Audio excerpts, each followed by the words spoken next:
Hare Krishna. So, welcome everyone to this wonderful session where we read the Bhagavad Gita shloka by shloka and we try to understand each and every shloka in detail, right? So, this is a very special session because we are nearing the end of chapter 2 today. We will be covering the final two shlokas of chapter number 2, shloka number 71 and 72. So it's a long way, long journey for me, although it's just the second end of the second chapter. But honestly, when I started these sessions, I never thought that I'll be coming this far. Okay. Uh, uh, but yes, by the mercy of Guru and Gauranga, my spiritual master, Srila Prabhupada, and Lord Sri Krishna, Srimati Radharani, right? I'm able to, continue with these sessions, and I hope that this humble effort of mine will please all of them. Okay. So as I said, that this is going to be a special session in the sense that we are ending the second chapter today, and at the same time we will be covering only two shlokas, so it's not going to be a very long session.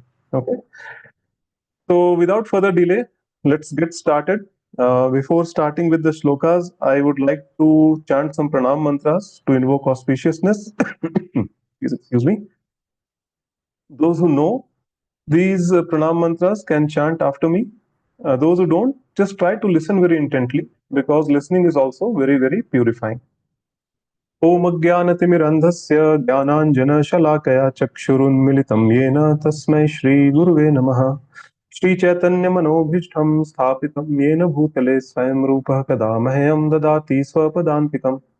वन्देऽहं श्रीगुरुरो श्रीयुतापदकमलं श्रीगुरून् वैष्णवांश्च श्रीरूपं साग्रजातं सहगणरघुनाथान्वितं तं सजीवं साद्वैतं सावधूतं परिजनसहितं कृष्णचैतन्यदेवम् श्री राधा कृष्ण पादान सहगण ललिता श्री विशाखान्वितांश्च हे कृष्ण करुणा सिंधु दीनबंधु जगतपते गोपेश गोपिका कांत राधा कांत नमस्तुते। तप्त कांचन गौरांगी राधे वृंदावनेश्वरी वृषभानुसुते देवी प्रणमामि हरिप्रिय। वाञ्छाकल्पतरुभ्यश्च कृपा सिन्धुभ्य एव च पतितानां पावनेभ्यो वैष्णवेभ्यो नमो नमः। नमो महावदन्याय कृष्ण प्रेम प्रदायते कृष्णाय कृष्ण चैतन्य नामिने गौरत्विषे नमः। नमो ओं विष्णुपादाय कृष्ण पृष्ठाय भूतले श्रीमते भक्ति वेदांत स्वामिनिति नामिने। नमस्ते सारस्वते देवे गौरवाणी प्रचारिणे निर्विशेष शून्यवादी पाश्चात्य देशतारिणे। जय श्री कृष्ण चैतन्य प्रभु नित्यानंद श्री अद्वैत गदाधर श्रीवासादि गौर भक्त वृंद। हरे कृष्णा कृष्ण कृष्णा हरे हरे, हरे राम राम राम हरे हरे। त्वं करोति वाचालं पंगुं लंघयते गिरियत् कृपातमहं वन्दे श्रीगुरुं दीनतारिणं परमानंद माधवं श्रीचैतन्य ईश्वरं। हरि ओम तत्सत्। Give me a second.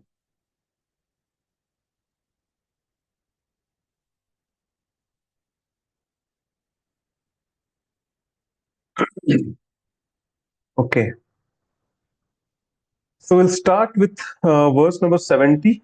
Okay, we'll be covering, 71 and 72 today. Yeah, but before starting, let's try to recapitulate what we had discussed in the previous verses. Okay, so in verse number 67, Krishna said that these senses are very, very strong. Okay, and just like a wild wind, it sways away a boat in the ocean. Okay, sways away the boat in the ocean. Similarly, any one of the wandering senses. Okay, we have 10 senses in total. Okay, 5 knowledge acquiring senses and 5 working senses. Okay, any one of these 10, if they're not controlled, okay, if they are wandering, if they are simply acting according to their own whims and fancies. Okay, if we do not tend to control them, they are that even a single one sense is just more than enough to sway us from the path of bhakti or deviate us from the path of spirituality. Okay, this is what Krishna is saying. Secondly, he said that person, he makes a statement, a clear cut statement, that a person who is not happy, who is not peaceful, can never be happy. Okay, there cannot be any happiness without peace. This is the statement which Krishna is making.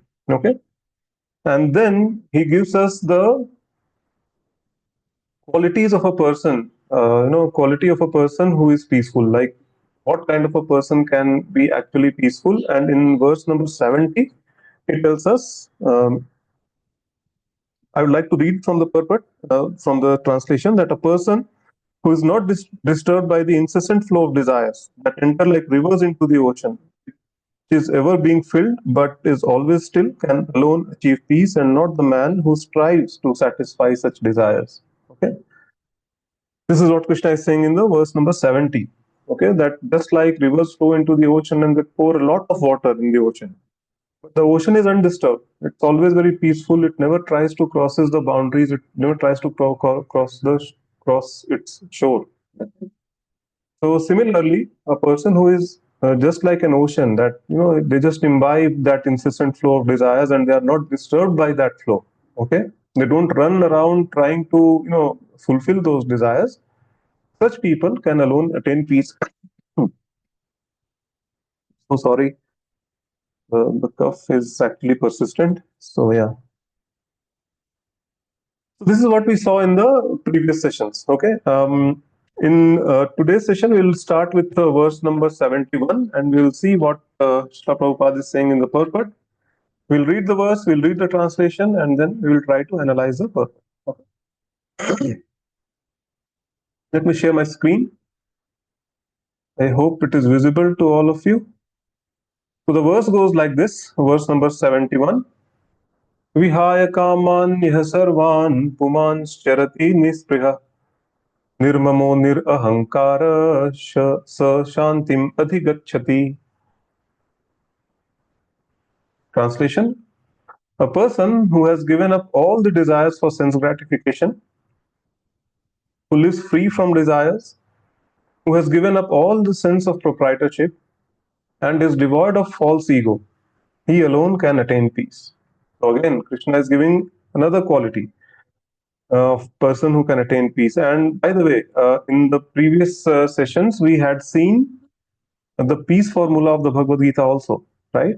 We saw that in the verse, in chapter number 5, verse number 29, Krishna says, Bhokta Ram Yagya Tapasam Sarvaloka Maheshwaram Suhridam Sarva Bhutanam Gyatva Mam Shantim Richati. That means a person who understands that Bhokta Ram Yagya Tapasam, that Krishna and only Krishna is the supreme enjoyer of all the sacrifices and penance. Okay? He is the Sarvalok Maheshwaram. He is the master of all the spiritual worlds and the master of the material worlds, right? At the same time, he is the Suhridam Sarva Bhutanam. He is the eternal well-wisher and a friend of each and every living entity. Okay? Such person is very, very peaceful. And earlier, Krishna had said that there can be no happiness without peace. So once we understand this peace formula, okay, that who actually is Krishna, we become peaceful, then automatically we'll be happy, right? So this was the peace formula of Bhagavad Gita, which we had discussed. And here also, Krishna is giving, in this particular verse, he is giving another, quality of a person who has attained peace. And what are those qualities of a person who can attain real peace? That who has given up the sense, all the desires of sense gratification. That is point number one. Who lives free from the desires, okay? Who has given up all the sense of proprietorship and who is devoid of false ego. Okay, only such people can attain real peace. Otherwise, there is no question of peace in this material world. Okay.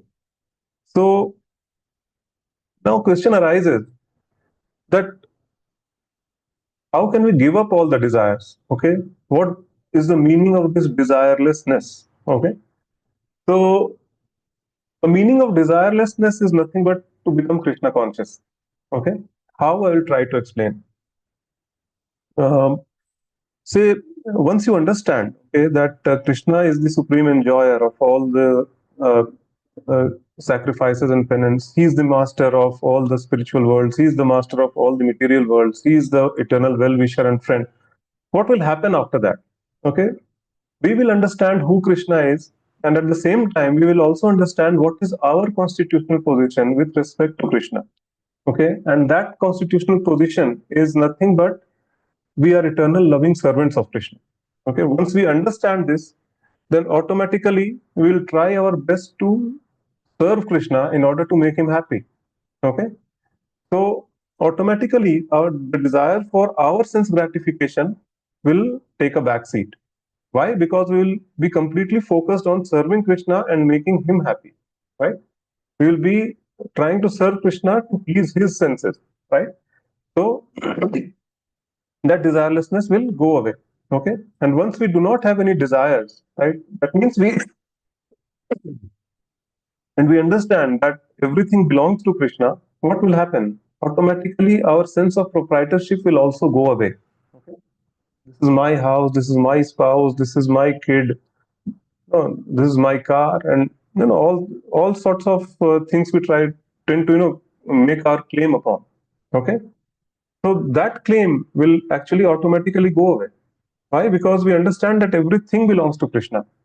My spouse, my parents, my kid, my all my near and dear ones, they all are spirit souls at the end of the day, right? And Krishna says that every single living entity is my part and parcel. Mame vamcho jiva loke jiva bhuta sanatana. Right? Since time immemorial, they are my eternal part and parcels, right? So that means they are not mine. Okay, we have to understand this. We have to go into the depth of this particular thing. Similarly, this material energy, okay, this material nature, basically, right? That is also Krishna's external energy. Bhumi rapo analo vayu kha mano buddhi ravacha ahankara iti me bhinna prakriti rashtaka. Krishna says, right? Earth, water, fire, air, ether, mind, intelligence, and false ego. These are my separated material energies, right? Tell me one thing in this material world which is not made up of these eight things. Either all of these eight things or a combination of some of these eight things, right? It is so everything belongs to Krishna, right? We have to understand that, and then automatically our sense of proprietorship will go away.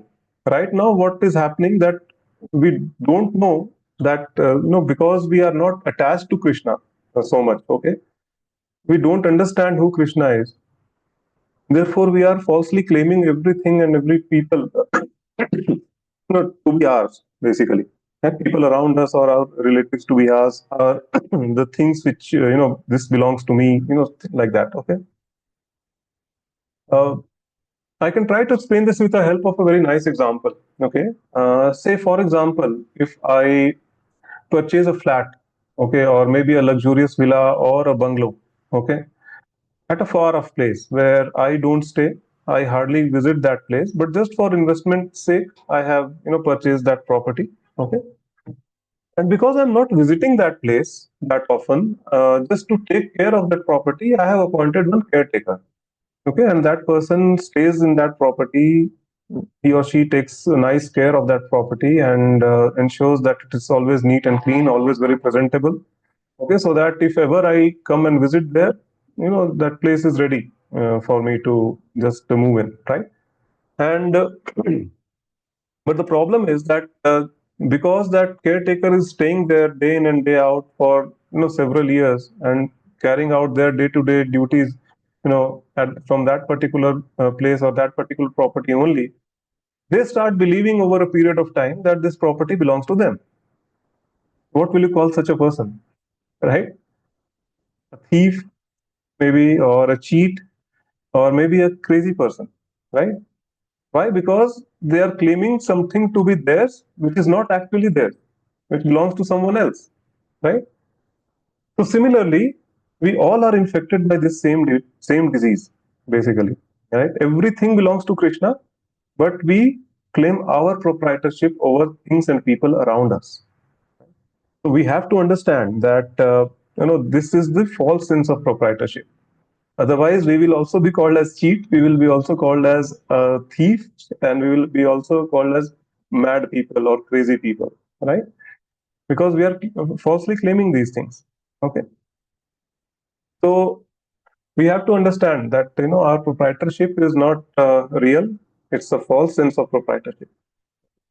Now the question arises that once we understand that who we are, what is our eternal constitutional position with respect to Krishna, then how can we how does that link up to becoming desireless, or how can we control our desires by that? Okay, so it's very simple. Like, if we understand that who we are and what is our eternal constitutional position, that means we only need to understand what Krishna wants, and we have to do just that, right? So this is why Srila Prabhupada in the purport is saying that we have desirelessness means becoming Krishna conscious. Okay, and how, what does Krishna consciousness mean? That means to dovetail all our activities, all our desires in the service of Krishna. How can we do that? Yes, that is something which we have to be very like innovative about. Okay, say for example, if I am a very good cook, okay, then instead of cooking something just to satisfy my tongue or just to satisfy my taste buds, why not cook equally delicious thing, okay, offer it to Krishna first and then accept it as a prasadam, right?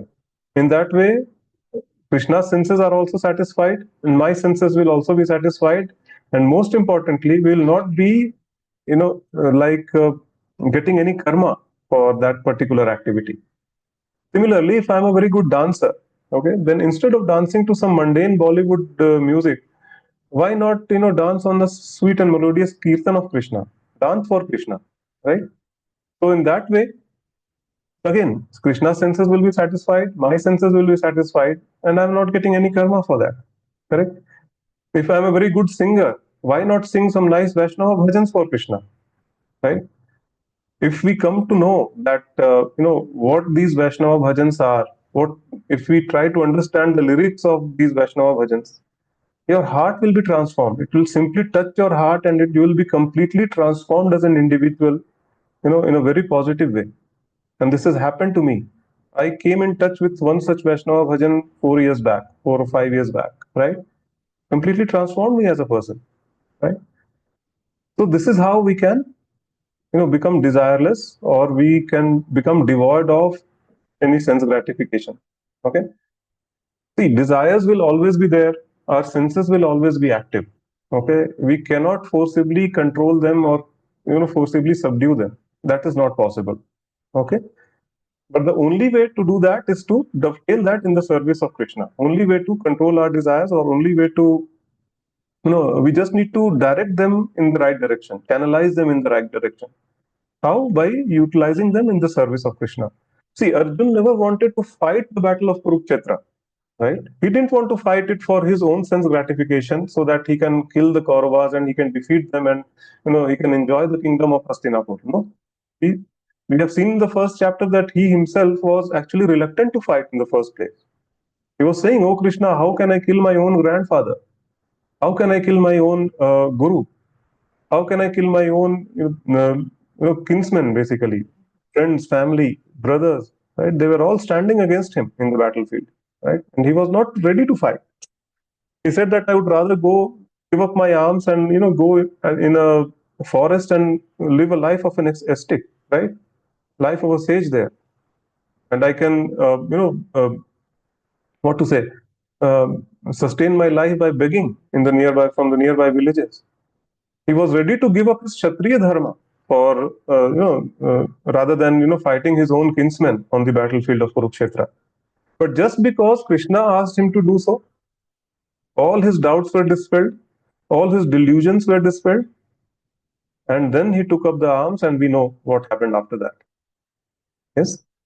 So this is Krishna consciousness. Just to understand what Krishna wants and do just that. So by doing this, we will be perfecting our lives. Okay. And automatically our desires will be controlled. Basically, they will be channelized in the right direction. Okay. So this is the sum and substance of this verse. We will move on to the next one.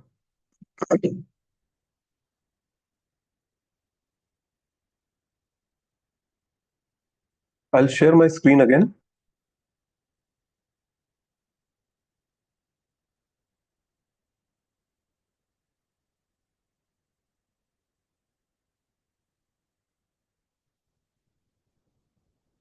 The verse goes like this.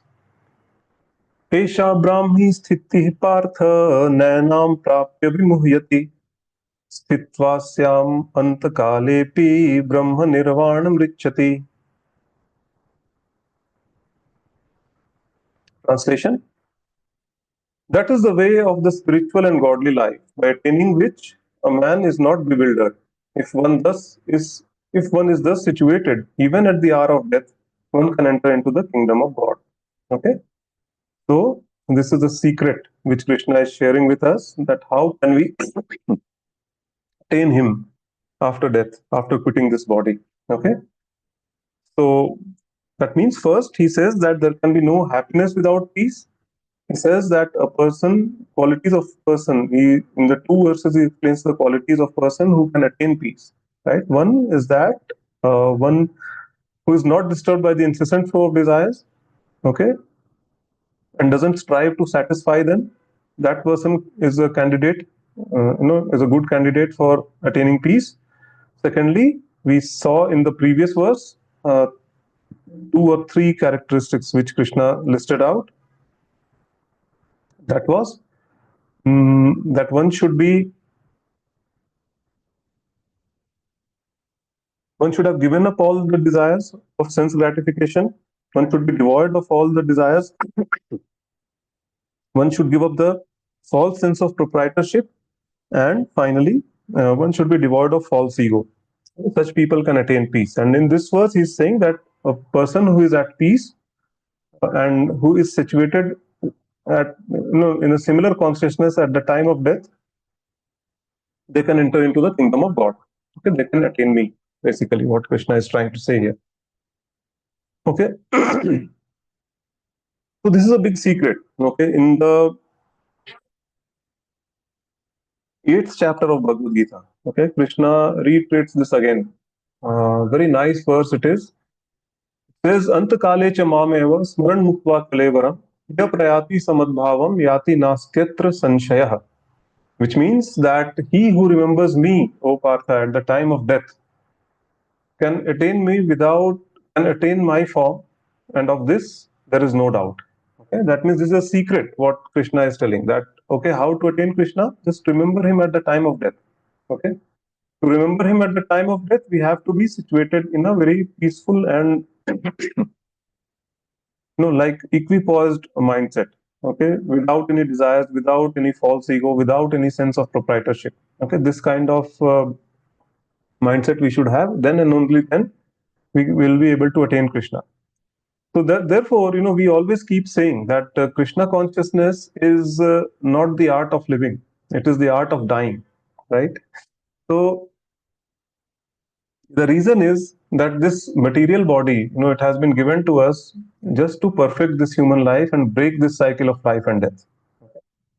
So we have to utilize this body, we have to utilize this life which has been given to us in the preparation of the ultimate final exam, right? Which is to remember Krishna at the time of death. Some people argue, oh, itna simple hai kya? Then I'll just live my life according to my whims and fantasies, and just before quitting the body, I'll, remember Krishna. Maybe I can say Hare Krishna. Trust me, it doesn't happen that way. Had it been so easy, every Tom, Dick, and Harry would have, attained Golok, Vrindavan, or Vaikuntha at least, right? But does that happen? No. If we do not practice, as long as we are alive and as long as we are in this material body, if we do not practice Krishna consciousness, if we do not practice to remember Krishna during each and every single minute, every single moment, every single second, it is very, very difficult to remember Krishna at the time of death.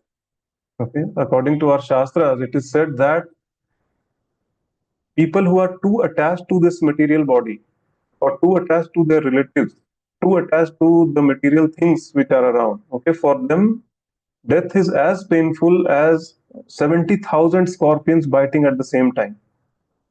Just imagine, in that kind of a painful situation, what will you remember? If we are not situated in the right consciousness, if we have not practiced Krishna consciousness our entire lifetime, okay, it is very difficult to remember Krishna at the time of death. Okay, we will have to accept another body. That is point number one. There is no question of liberation. Okay, we have to accept another body, and mind you, that body can be of anything. Okay, that can be a human body, depending upon our past life karmas and karma of this life, or it can be in any lower species also. Even if we get a body of a human being, just imagine, the grinding through which you will have to go through. Okay, you will have to grow up, then again LKG, UKG, ABCD, 1, 2, 3, 4, right? Uh, Correct. And then board exams, 10th ka board, 12th ka board, girlfriend banao, शादी करो, बच्चे पैदा करो. Again, that whole grinding, right? I don't know how many of you are ready to go through it all over again. At least I am definitely not ready to go through it all over again, right? And mind you, from time to time, you'll have to, face a situation where you will keep losing your near and dear ones. They will be departing from this world, basically. And that's not a very good situation to be in, right? Face that. If you are ready to go through it uh, all over again, then fine. I mean, you can lead your life as you are doing it right now, right? But those who are not ready, they will have to take to Krishna consciousness. Okay, so only then you will be situated in the right consciousness at the time of death, and we can break this cycle of life and death. Otherwise, it's not possible to remember Krishna at the time of death. It's not a joke, right? We have to practice it throughout our lives. And even devotees who are very accomplished, okay, they actually faltered at the last step. Take the example of Bharat Maharaj, for example, right? He had attained the bhav stage. Bhav stage is just next to the ultimate perfection of bhakti, right? From that stage, like, he just got attached to a deer cub, and because of that attachment, he had to accept a body of a deer in the next life. Why? Because he died thinking about that deer. Correct. So this is how this whole, laws of material natures are complex, very very complex. It's really difficult, to get over Maya, right? Devi Hesha Man, Devi Hesha Gunmayi Mam Maya Durataya. Right? This material energy of mine is very difficult to overcome. Ma meva ye prapadyante maya metam tarantite. But those who take shelter of my feet, they can cross over it very easily. This is what Krishna says. Okay. So, in order to remember Krishna at the time of death, it's very important to practice Krishna consciousness throughout your life. Then and only then, it's possible to get his remembrance at the time of death. Otherwise, we will be dying a very, what to say, a painful death and a very miserable death, thinking about our families, our spouse, our children, our maybe relatives, near and dear ones, our property, our bank balance, and whatnot. And that's a very miserable way to die. We will not be doing justice to this human form of life that we have got. So this is what this whole verse is all about, basically. Okay, and this brings us to the end of the second chapter of the Bhagavad Gita. So I would like to thank all of you, that you have stayed along with me for so far. Okay, and I hope that you will continue to stay with me for the rest of the chapters. It's a very, very early stage, so just please spread the word to each and every person that you know. Okay, your friends, your family, your relatives. Just tell them that this is a session that is going on every Saturday. We come together, we read the Bhagavad Gita, and perfect your life, help them perfect their lives as well. Okay. On that note, I would like to pause today's session. Thank you so much for joining in. We'll meet again next week and we'll start the third chapter of the Bhagavad Gita. Till then, thank you so much. Hare Krishna.